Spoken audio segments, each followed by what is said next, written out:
Bonjour, je suis Séverine Olivier et je vous souhaite la bienvenue dans cette minute pédagogique consacrée au spectacle La Réponse des Hommes de Tiffaine Raffier. Après une formation initiale à l'École nationale de musique et d'art dramatique de Noisiel, Tiffaine Raffier intègre l'École du Nord où elle s'est formée de 2006 à 2009. Elle y travaille sous la direction de Stuart Side, notamment dans Quel est l'enfoiré qui a commencé le premier de Dejan Dukovski.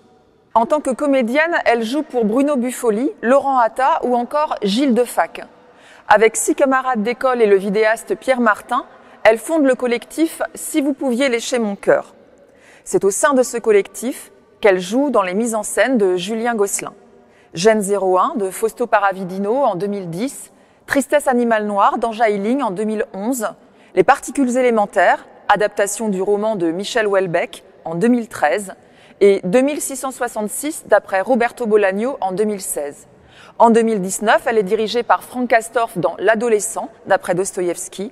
En 2020, elle intègre la distribution des Serpents, mis en scène par Jacques Vincey. C'est en 2012, suite à une proposition du Théâtre du Nord, qu'elle écrit, met en scène et joue sa première pièce, La Chanson. Tiffaine Raffier y a imaginé, avec les 2 comédiennes Noémie Gantier et Victoria Quesnel, un trio de filles un peu paumées dans l'univers urbain des villes nouvelles artificielles, dominées par l'imitation et la copie. Barbara, Pauline et Jessica se donnent rendez-vous tous les jeudis soirs pour répéter un spectacle de sosie, jusqu'au jour où Pauline a une idée, écrire ses propres chansons. Cette création se demande si l'art, le spectacle, la musique, la variété, le succès médiatique des sosies pourront résoudre leur crise existentielle. La question du double y est déjà très présente. En 2017, Tiffaine Raffier réalise un moyen-métrage issu de cette pièce. Il a été présenté en 2018 à la quinzaine des réalisateurs à Cannes.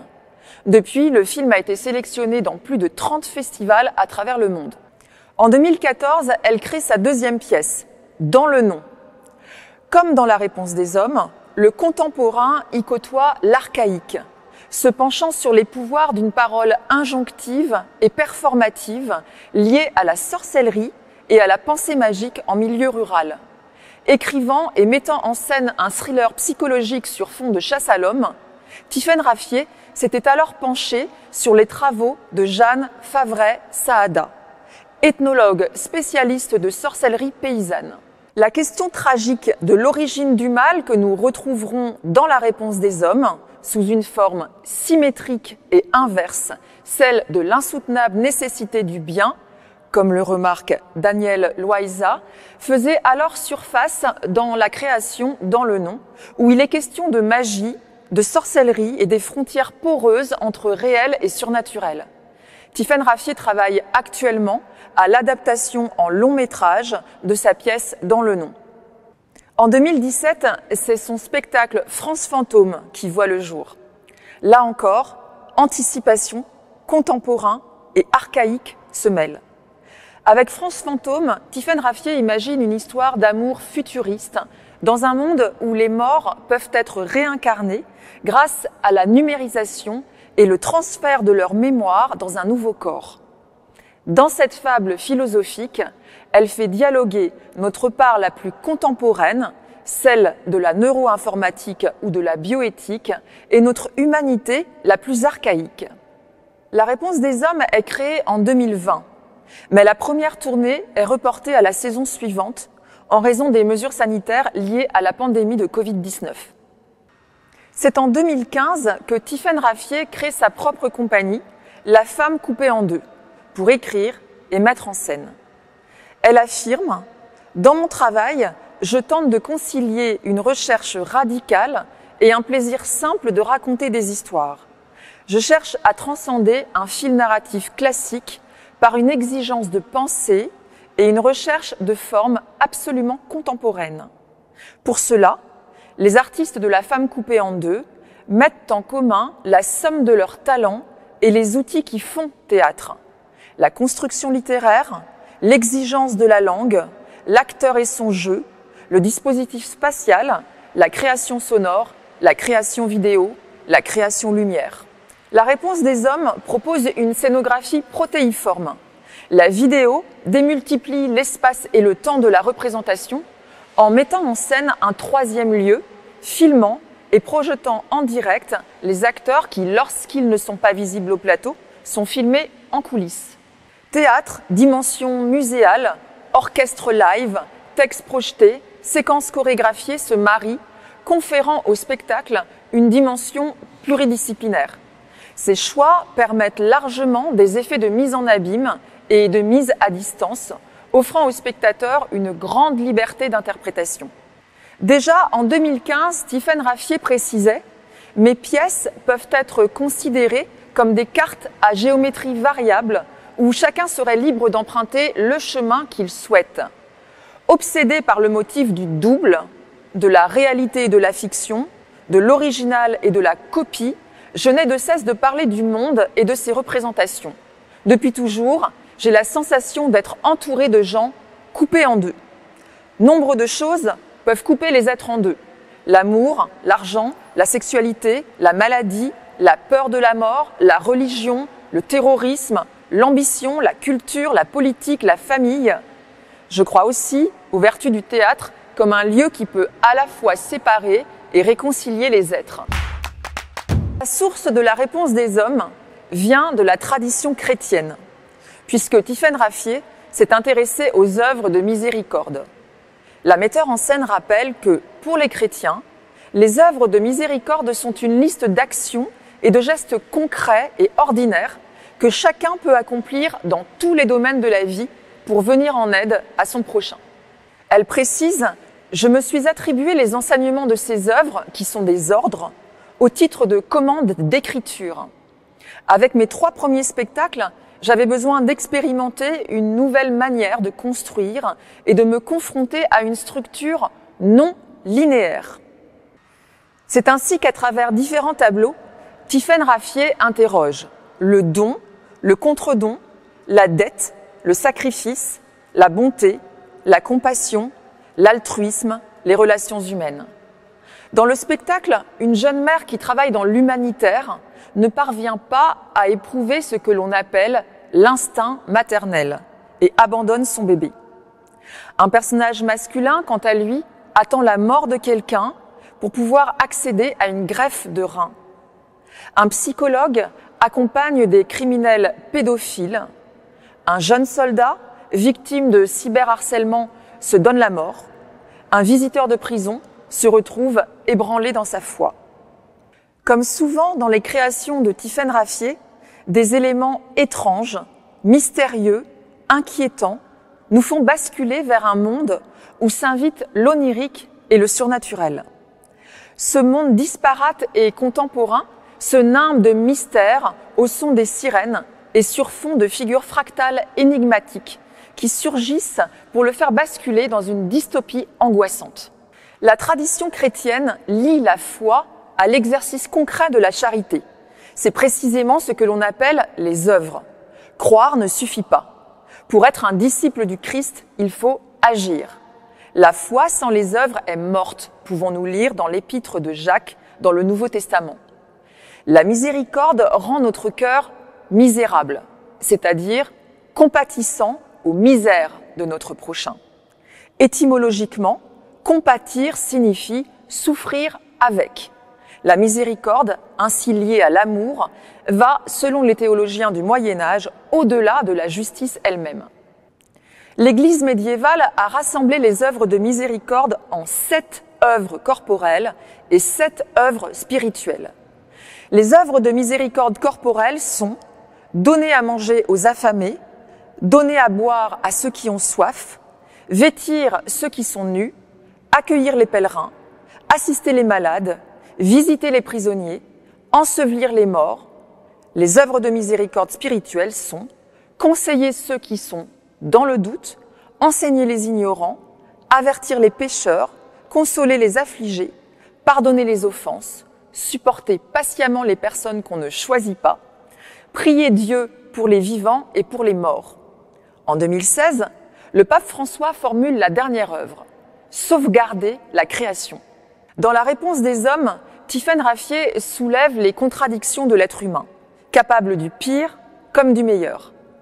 À travers des scènes réécrivant 9 œuvres de miséricorde, elle souhaite questionner leurs injonctions, passer par la fiction pour interroger les dilemmes moraux, archaïques ou contemporains, qui nous traversent, qui se logent en nous.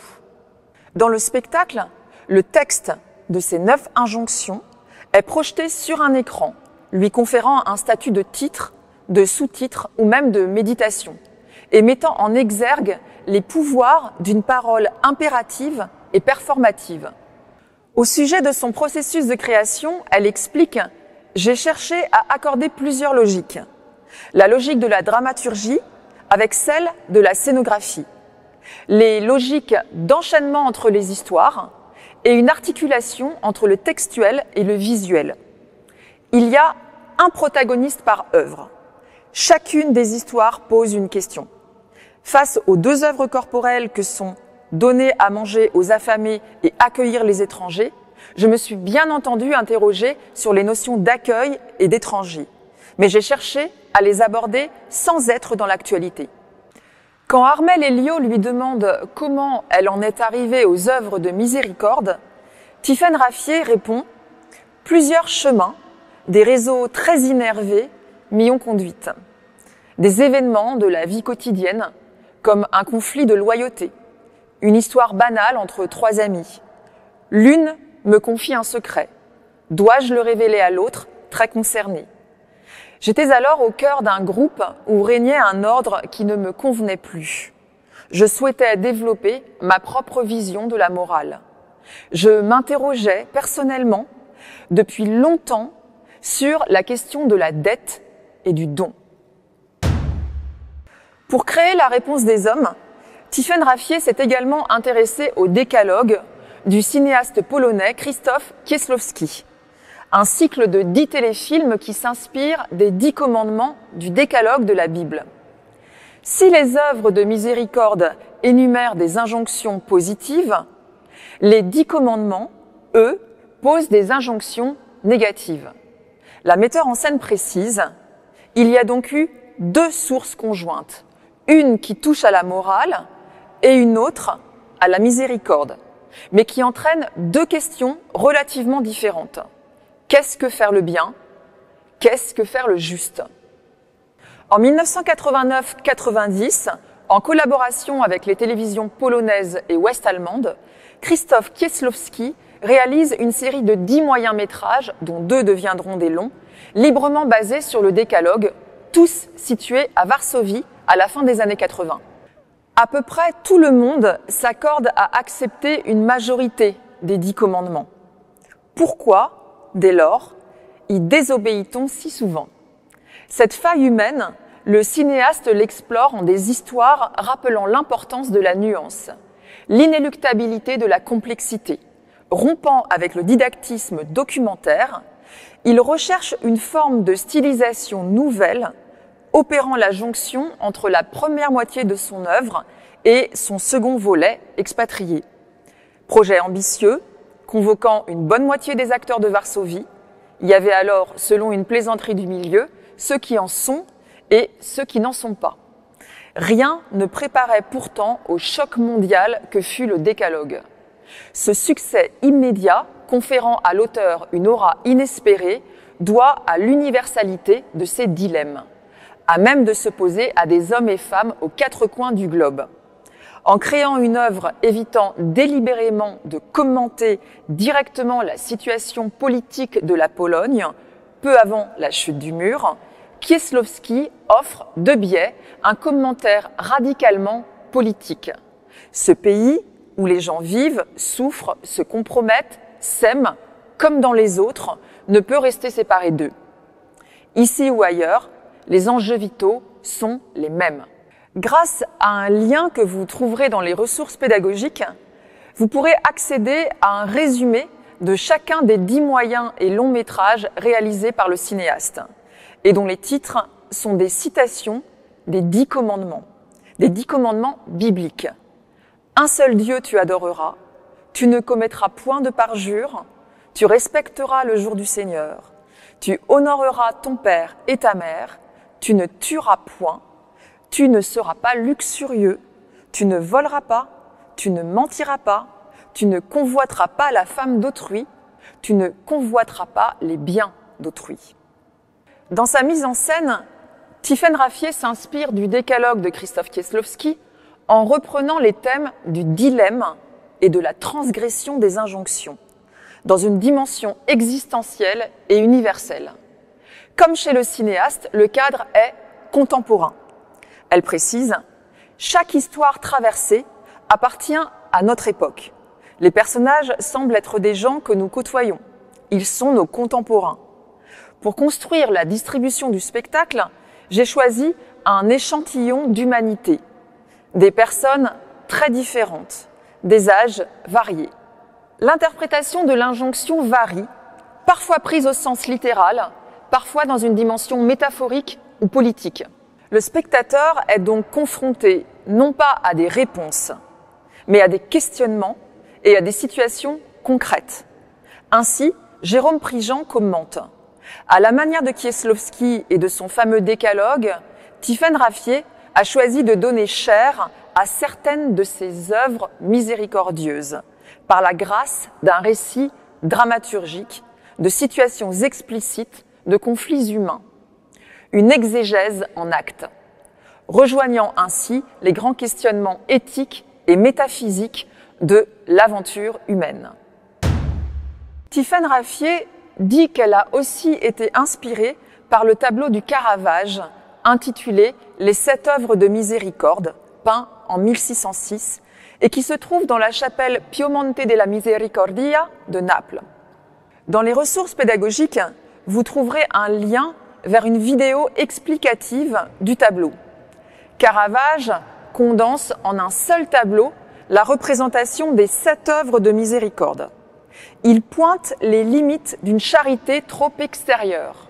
À l'origine, les 7 œuvres devaient faire l'objet de 7 tableaux séparés, mais Caravage prend le parti de les condenser en une seule représentation.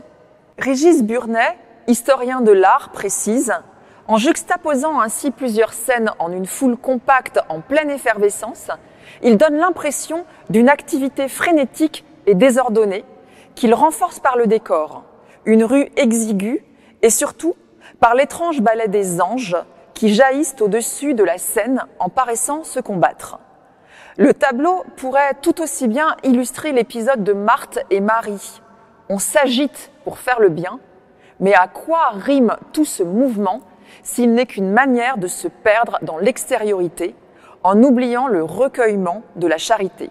Sylvie Bettemont explique « Lorsqu'il a peint ce tableau, le Caravage n'était pas un peintre maudit. Bien que réfugié à Naples après avoir été condamné à la peine capitale à la suite du meurtre de Ranuccio Tomassoni, dans cette ville sous domination espagnole, il ne manqua pas de protecteurs. La commande de ce tableau lui est venue d'une congrégation fondée en 1601 par 12 jeunes nobles napolitains se consacrant aux œuvres de charité. Le Piemonte della Misericordia. En italien, Piemonte signifie « crédit de pitié ». En français, cette appellation, traduite par « mont de piété », désigne une institution permettant aux plus pauvres d'obtenir un crédit grâce à un prêt sur gage à un taux très bas, voire nul. Au sujet de l'articulation entre dramaturgie et scénographie dans la réponse des hommes, Tiphaine Raffier précise que l'espace commun à toutes les histoires est un lieu palimpseste. Elle ajoute « Nous avons pris comme exemple un lieu sacré, la chapelle Piemonte della Misericordia à Naples, qui fut aussi un hospice et où se trouvent les 7 œuvres de miséricorde du Caravage. C'est un lieu qui a vécu plusieurs vies, connu plusieurs histoires et s'est transformé. C'est la dimension muséale qui m'intéresse ici, parce que le public se trouve devant différentes œuvres et j'aimerais que chacun ait l'impression de se promener de l'une à l'autre comme dans une exposition. Plusieurs lectures ont également nourri le travail et la réflexion de Tiphaine Raffier. Certaines concernent la question de la dette et du don. Ainsi, elle confie à Armel Elliot « J'avais lu l'ouvrage de David Graeber, Dette, 5000 ans d'histoire. J'ai lu Marcel Mauss, l'essai sur le don. J'avais le projet d'adapter La peau de chagrin de Balzac, un livre que j'aime particulièrement et dans lequel la question de la dette est prégnante.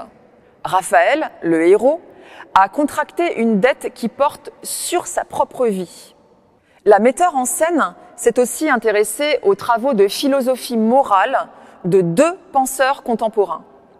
Il s'agit du Laboratoire des cas de conscience ainsi que Qui vivra, qui mourra quand on ne peut pas sauver tout le monde de Frédéric Leichter-Flack, respectivement parus en 2012 et 2015 d'une part, et d'autre part, de l'influence des croissants chauds sur la bonté humaine et autres questions de philosophie morale expérimentale de Ruben Augien, publié en 2011.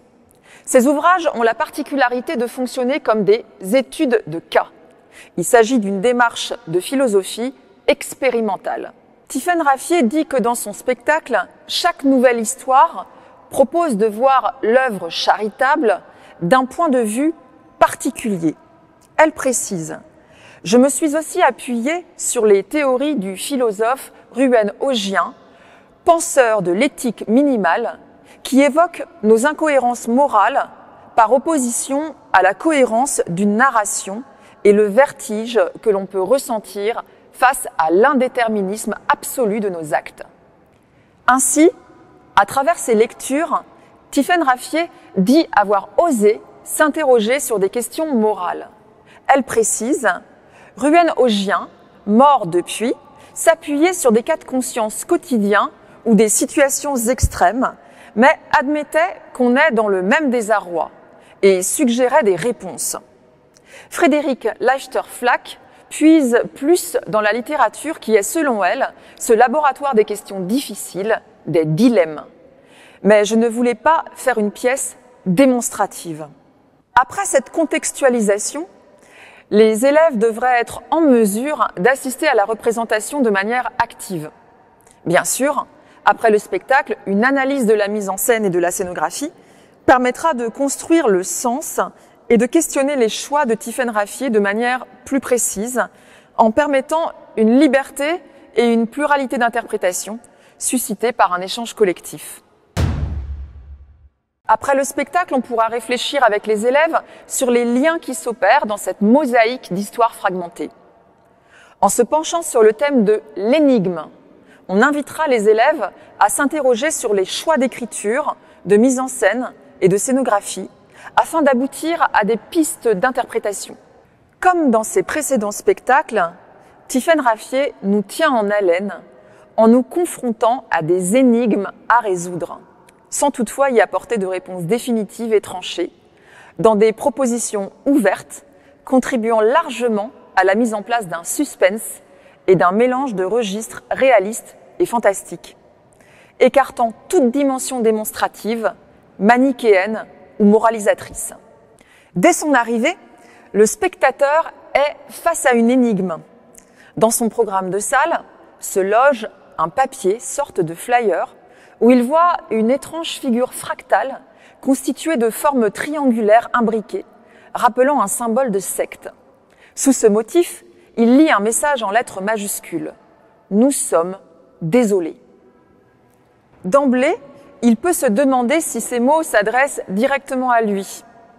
À travers le pronom personnel « nous », l'énigme de l'énonciation se pose. Qui parle? Et de quoi ce mystérieux énonciateur est-il désolé? Le spectacle n'a pas encore commencé et pourtant, le public est comme implicitement propulsé dans son intrigue, pressentant déjà les questionnements universels qui vont s'y jouer. Ce symbole et ce message réapparaissent plusieurs fois dans le spectacle sous forme d'affiches, comme pour assurer un lien entre les histoires fragmentées, une sorte de fil. Par exemple, lors d'une étrange fête de famille où les personnages s'offrent des cadeaux anonymes qu'ils tirent au sort, cette affiche s'avère être l'un des cadeaux, tout comme une reproduction du tableau du Caravage, les 7 œuvres de miséricorde. Tiffaine Raffier clôt le spectacle par la dernière œuvre, formulée par le pape François en 2016, « Sauvegarder la création ». Les personnages se retrouvent dans le cadre spatial d'un musée où l'une des œuvres d'art admirées par les protagonistes est précisément l'affiche « Nous sommes désolés ». Au cours de cette scène, qui répondra en partie à l'énigme, la question écologique se pose également, mêlant la fable d'anticipation et un rappel ultime à l'humanité. L'Apocalypse figure aussi dans l'Évangile. Le mélange entre récits bibliques et fables futuristes contribue largement à cette ambiance symbolique et énigmatique.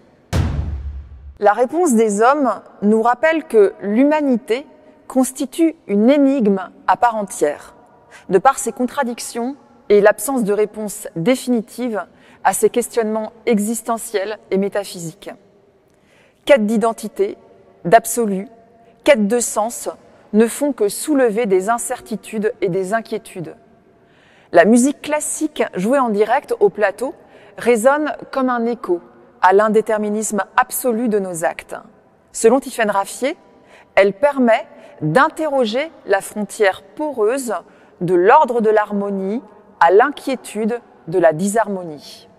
Les ruptures et mélanges de registres comiques, tragiques, fantastiques mettent en exergue ces contradictions, installant un climat d'étrangeté et d'inquiétude.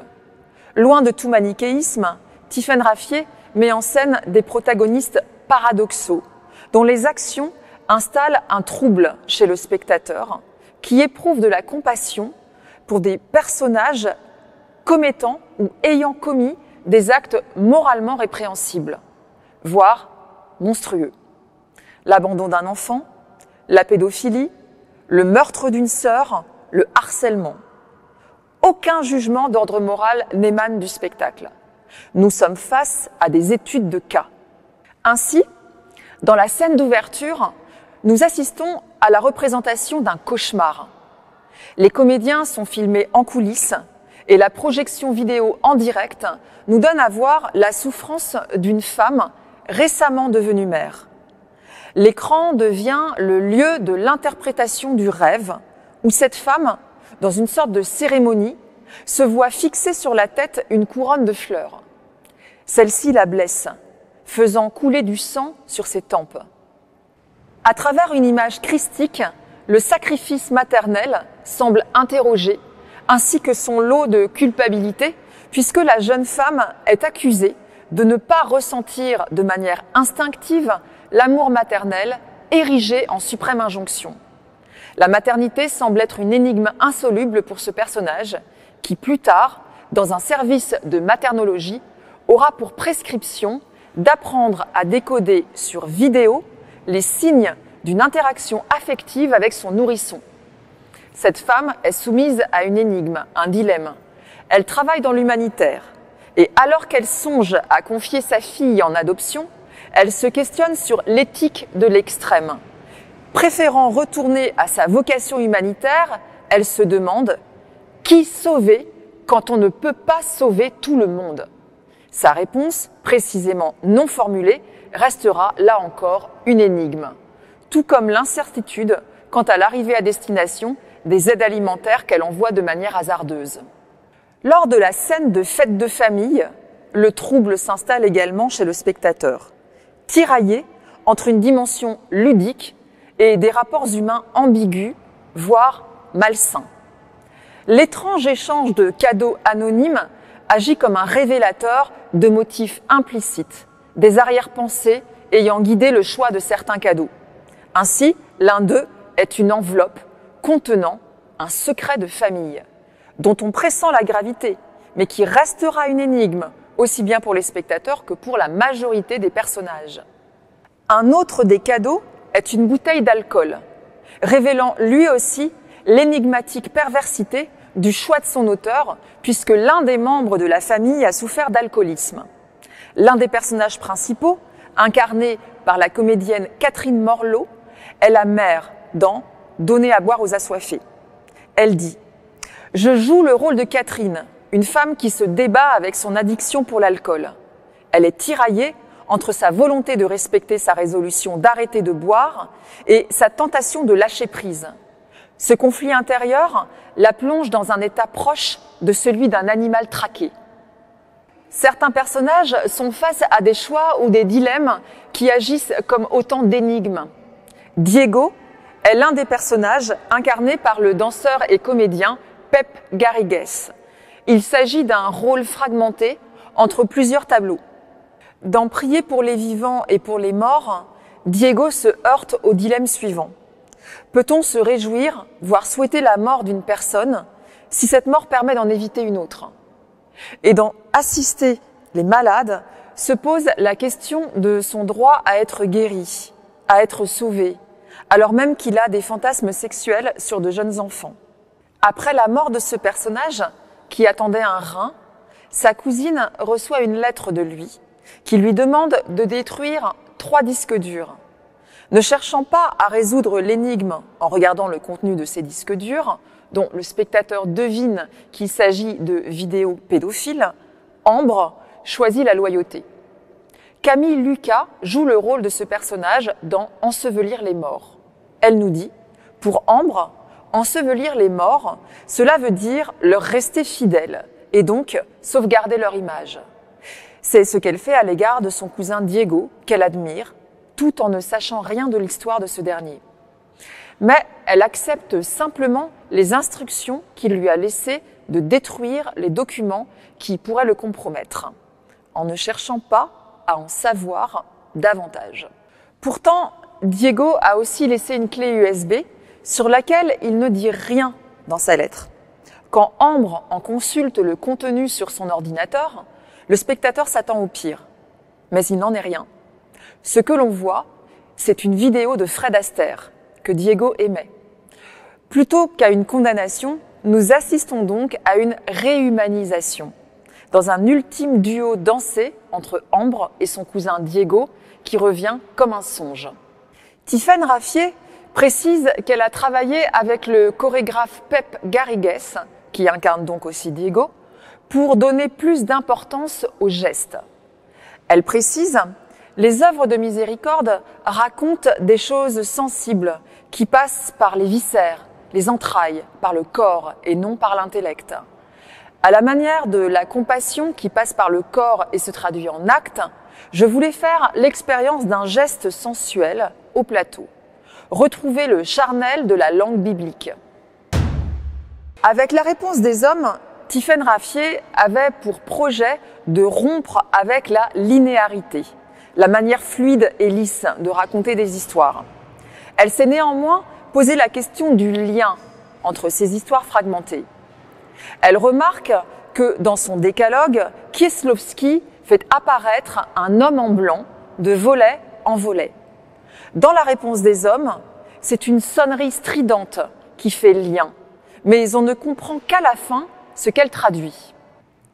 À ce sujet, Daniel Loaiza, dans un commentaire de la pièce intitulée « La question des sirènes », remarque « Un chœur de sirènes se fait bien entendre à intervalles réguliers dans La réponse des hommes, à chaque fois que certaines limites sont franchies. Mais la position de ces limites n'est jamais assignée explicitement, car le terrain éthique que l'œuvre propose d'explorer est trop mouvant pour se prêter aux définitions. Au fil de la pièce, le spectateur comprendra que ces sirènes, ces alarmes, sont déclenchées par le groupe Fractal, constitué d'activistes écologiques qui cherchent à attirer l'attention sur une vérité que personne ne veut entendre, l'urgence écologique.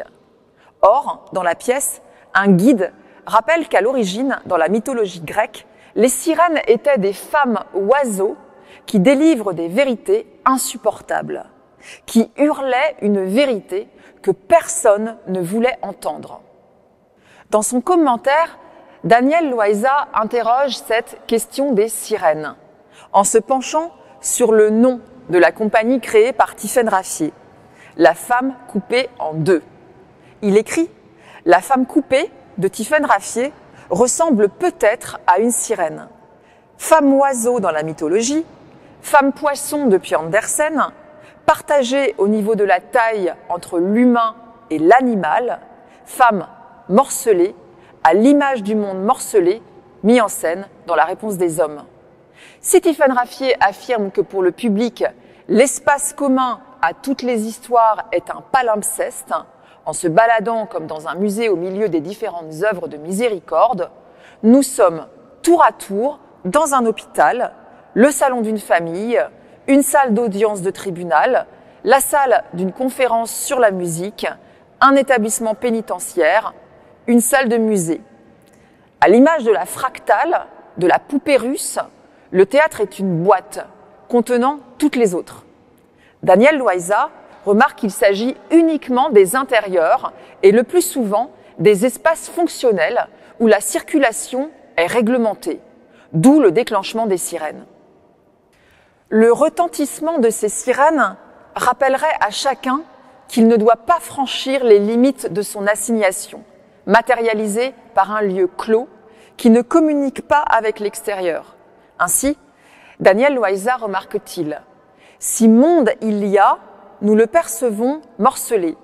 Ces différents fragments ne commencent à communiquer ici et là que de façon incertaine, ponctuelle, souterraine. Une femme téléphone à un service de soutien psychologique anonyme, mais la ligne est presque aussitôt coupée. Un détenu trouve le moyen de communiquer avec le dehors. Il est très rare que les personnages circulent physiquement de leur espace de référence à celui de leurs voisins. Et quand cela se produit, les conséquences en sont en général au moins menaçantes. Que révèle donc cette énigmatique sirène retentissante? Une urgence. Ainsi, la réponse des hommes ne saurait qu'être interrogative, tâtonnante et suspendue, au risque de la tragédie, alors même que le temps presse, mais qu'elle aura au moins consisté à ajouter aux œuvres de miséricorde énumérées par saint Matthieu et complétées par une tradition séculaire, une dernière injonction, insupportable vérité de la sirène. Sauvegarder la création, venue trop tard peut-être rappeler aux hommes que l'Apocalypse aussi figure dans l'Évangile et que nous ne sommes pas responsables de la seule humanité. Ainsi, Tiphaine Raffier précise-t-elle qu'elle a élaboré les différentes histoires correspondant aux œuvres à partir de faits de société vastes, mais aussi de faits divers. Sauvegarder la création, dernière œuvre formulée par le pape François en 2016, est un fil. La metteur en scène explique « La création renvoie au monde, à la création de Dieu pour le pape. On peut penser écologie, sauvegarde de la planète et des hommes, mais aussi travail des artistes, ceux qui créent, inventent, cherchent partout le sens. » Nous l'avons dit, Tiphaine Raffier s'intéresse dans ce spectacle à la dimension muséale. Le public est face à un cube blanc où tout peut être peint. Ces murs sont comme des toiles vierges, mais rappellent aussi l'ambiance aseptisée des hôpitaux. Des issues de secours sont visibles au lointain, 3 issues, dont une en hauteur et donc inaccessible à jardin lointain, comme une prolepse de la scène finale apocalyptique. Des scènes sont filmées de l'autre côté du mur, en direct, et sont projetées sur cette toile blanche. La scénographe affirme « C'est en même temps le palais de Tokyo et tous les musées du monde. Dedans, dessus, on va détricoter des œuvres visuelles, charger cette toile de références multiples. » La vidéo contribue largement à peindre cet espace blanc. La scénographe Hélène Jourdan et le vidéaste Pierre Martin travaillent donc en étroite collaboration. Pierre Martin explique « La première partie du spectacle ne se joue pas à vue. On n'en voit que le film qui est tourné en direct depuis les coulisses. On passe du très théâtral à du très filmique. Ce cube blanc devient donc l'espace de projection de symboles et de références multiples. Ainsi, la scénographe confie à Jean Talabot « Le premier tableau qui raconte la première œuvre de miséricorde commence par un cauchemar. On a donc regardé des films d'horreur pour reproduire cette esthétique à la vidéo. Pour la deuxième œuvre, on est du côté documentaire, en s'inspirant de Raymond Depardon. Pour Tiphaine Raffier, l'articulation entre la dramaturgie et la scénographie, entre le texte et le visuel se fait aussi par le son. Ainsi, les musiciens de l'ensemble Miroirs étendus sont présents sur le plateau. La musique, le chant, la danse, le jeu théâtral, la vidéo, le décor, tout s'est précisé en même temps, explique-t-elle. Ainsi, le spectacle se construit au plateau, au jour le jour. Les textes apportés en répétition se modifient au cours des recherches avec les comédiens. Othman Louati, compositeur et arrangeur du spectacle, confie ainsi à Jean Talabot « La création se fait beaucoup au plateau. Tiphaine veut tout absorber en même temps pour voir si cela fonctionne. C'est un théâtre total, très généreux, qui éclate de mille feux. Il lui faut donc l'image complète. Dans ce cube blanc, la musique se peint donc aussi en temps réel. C'est ce qui ressort des témoignages des musiciens de l'ensemble Miroirs étendus, dont certains incarnent aussi des personnages au plateau. Ainsi, Guy-Lou Boisseneau affirme « Travailler avec Tiphaine nous permet de découvrir une composition en temps réel où l'écriture du livret et le travail de plateau se retrouvent, guidés par une forte intuition. L'occasion de voir la metteuse en scène à l'œuvre, chercher, construire, déconstruire, effacer, redessiner, à la manière d'un peintre ou d'un sculpteur. » De même, la musicienne Clotilde Lacroix témoigne de cette articulation entre dramaturgie, scénographie, texte et musique. Au sein d'un orchestre, le concert est régi par des codes anciens que l'on retrouve dans toutes les salles du monde. Comme une sorte de cérémonial, l'expérience de la scène est collective. En musique de chambre, où nous jouons rarement à plus de 4 musiciens, l'investissement personnel semble décuplé, tout comme au théâtre. C'est en observant ces interprètes au quotidien que la metteur en scène a construit nos personnages. Mon rôle est initiatique lorsque je lance des musiques rituelles et chorégraphiées. Par ailleurs, j'illustre la psychologie des personnages ainsi que certains enjeux dramaturgiques et il m'arrive de jouer mon propre rôle de musicienne violoncelliste. Le jeu des acteurs et la puissance du texte me font aussi devenir spectatrice au plateau. Les fonctions sont multiples, l'expérience est unique. Ainsi, Romain Louveau, également musicien, affirme « Dans la pièce de Tiphaine Raffier, certaines scènes sont construites autour de la musique. Elle a un rôle bien au-delà du simple accompagnement. » Sauvegarder la création artistique semble donc bien être le fil de la réponse des hommes qui a enfin trouvé son public malgré cette période pandémique faisant étrangement écho à certains questionnements du spectacle sur les paradoxes de l'humanité. J'espère que cette minute pédagogique vous aura fourni des pistes pour aborder le spectacle avec vos élèves. Vous trouverez dans les références pédagogiques figurant sur la page de l'émission des indications bibliographiques, des liens divers vers des sites, articles de presse, émissions radiophoniques et vidéos pouvant éclairer les œuvres sources et la réception du spectacle. La note d'intention de Tiphaine Raffier, un extrait de la pièce, un dossier pédagogique de Cécile Robert, enseignante missionnée par la DAC au Théâtre de la Criée à Marseille, proposant des activités à effectuer avec vos élèves avant et après la représentation, avec des entrées par discipline et enseignement de spécialité, intégrant également le PEAC, parcours de l'enseignement artistique et culturel. Nous remercions Hélène Duré et l'équipe du Musée des Beaux-Arts de Valenciennes qui nous a accueillis dans ce très beau lieu malgré la période de travaux et de rénovation. Il ne me reste plus qu'à vous souhaiter un bon spectacle. À bientôt pour une nouvelle minute pédagogique.